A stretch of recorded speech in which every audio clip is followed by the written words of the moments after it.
Hey fam, it's Scott Lewis, CEO of BlackBizFLA.com, co-founder of Hope, where we're helping our people excel.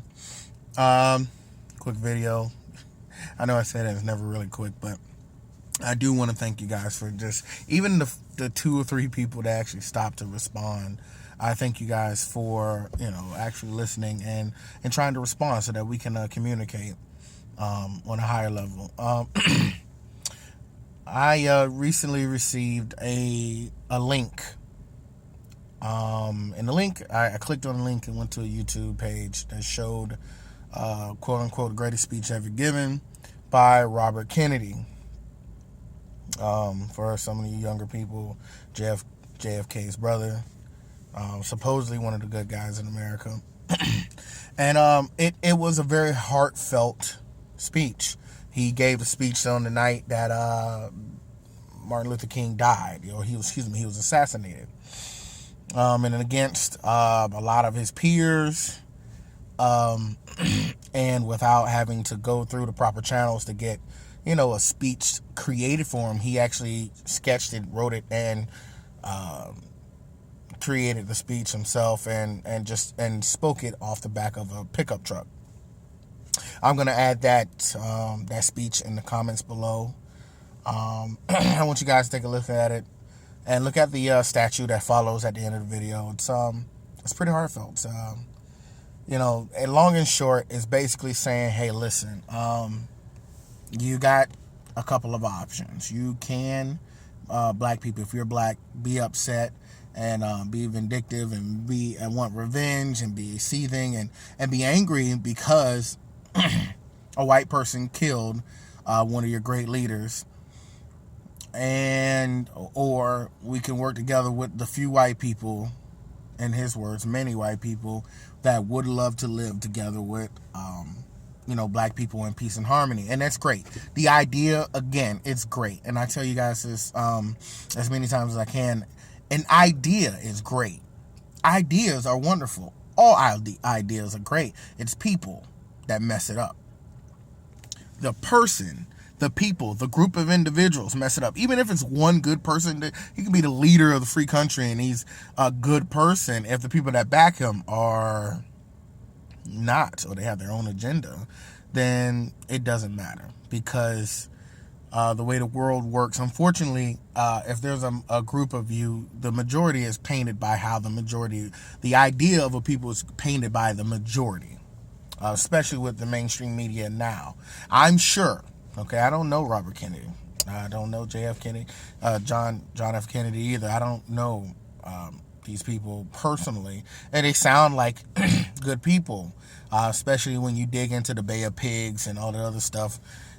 Pray to God that the government doesn't come after me for looking into that stuff. But when it comes down to just being an upstanding citizen, sure, I'm sure they were great people.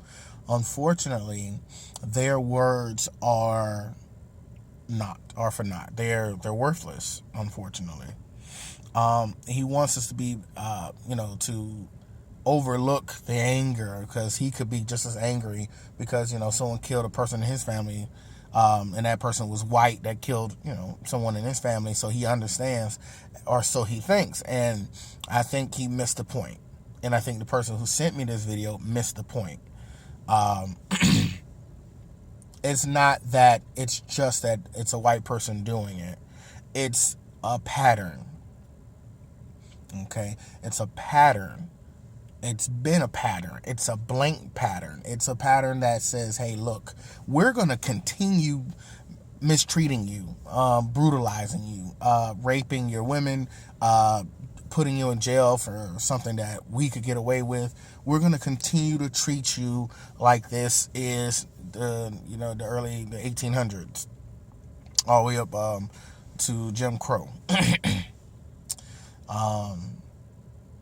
And as much as individuals like this try to speak on peace and harmony and all this other stuff, it's never the poor. It's never poor white people that speak on this. Poor way. I mean, they got a great idea about it, but they understand it because they're poor half the time.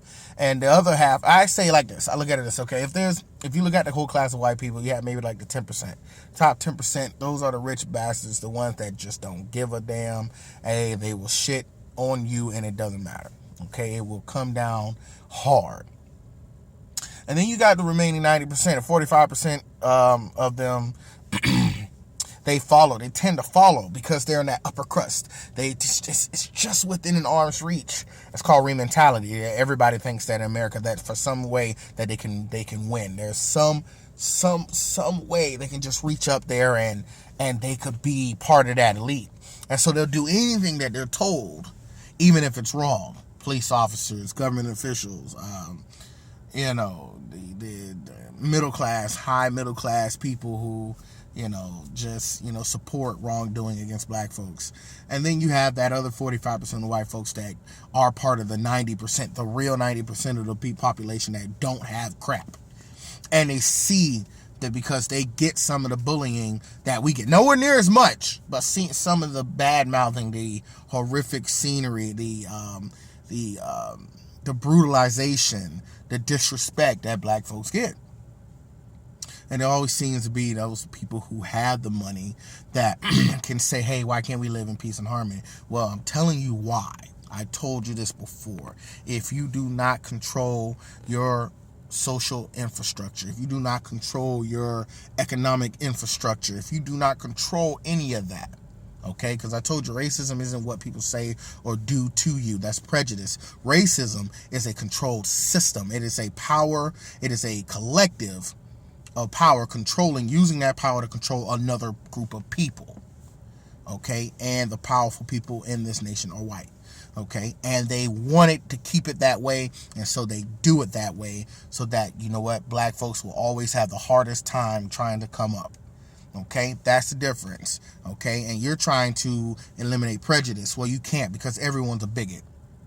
Everyone's prejudiced against something. You cannot eliminate that. If anything, we're probably going to eliminate racism if we come together as a people and really work on group economics. Because I can guarantee you, and this individual who sent me this video will, hopefully he gets this, is that guess what?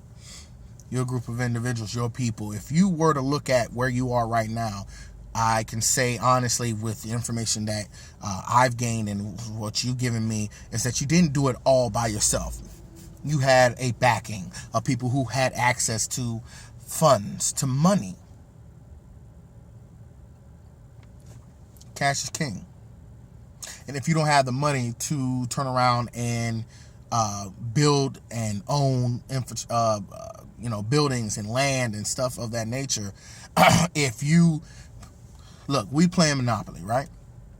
And the individuals who have all of it right now are, you can look at, we'll just say most of the white people, Jewish people in that nature. They started the game first and they went around the board twice already and were able to buy up all the good land. And now, then you have everybody else come in behind. And the last people on the bottom of the barrel that got to finally roll the dice are, black people. And guess what? Every time a black person lands on a property, they end up having to rent it. They can't own it because it's already bought. Okay, so they can either land on the lucky ones land on free parking, and they get all that money that has been stuffed under there, or they end up in jail. Half of them are just visiting, other ones go straight. They don't collect $200. They do not pass go. They don't do any of that. And this is a real live Monopoly game that we're playing, and you don't understand that you've had a head start. And that in itself, by itself, is the cause for every other problem that occurs after it. Drugs, rape, jail time, miseducation, economic castration, everything that has happened. The hatred that black folks have right now, why they're so angry, just doesn't stem from a little bit of police brutality because some white folks said something, slap this 14-year-old girl. No, you want us to just roll over and say, no, it's okay. We can keep doing good. That's not the way it's going to work. It just doesn't. It starts with economics, black folks. Minorities, black folks in general, starts with economics. Again, I love you guys. I'm a teacher and a student. Got something to teach me? I'll become the student so I can turn around and be the teacher. This is Scott, blackbizfla.com. I love you guys. Peace.